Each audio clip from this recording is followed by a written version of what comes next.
పాడి పంటలనిచ్చి పాలించు దేవుడని దైవ భక్తి గల ఒక స్త్రీ ఉండెను. ఆమె ఓదారుకు కూడెను. అమ్ము ప్రభు ఆమె హృదయమును తెరిచెను కనుక పౌలు చెప్పిన మాటల యందు లక్ష్యముంచెను.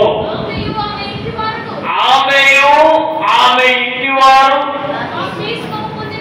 బాప్తిస్మము పొందినప్పుడు ఆమె నేను ప్రభువునందు విశ్వాసము గల దానిని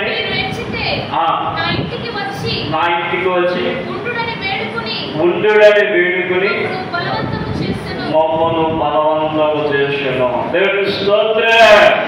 హల్లెలూయా హల్లెలూయా.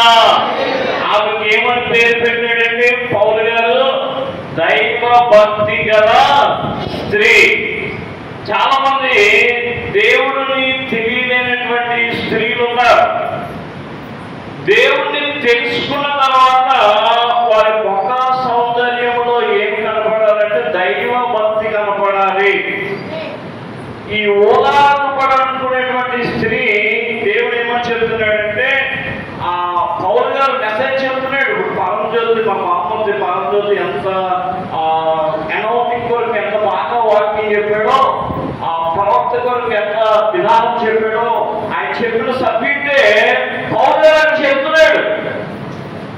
చెప్తుంటే అక్కడ చూడండి ఎంత మార్పు వచ్చిందో. నా కుటుంబానికి బాప్తిస్మం ఇవ్వండి, నా కుటుంబం అంతా కూడా రక్షించబడుతుంది, మీరు మా ఇంటికి వచ్చి ఉండండి. ఆమేన్. హల్లెలూయా హల్లెలూయా. ఆమె ఎవరు చేర్చుకున్నది అని అంటే దేవుని సేవకుని చేర్చుకుంది.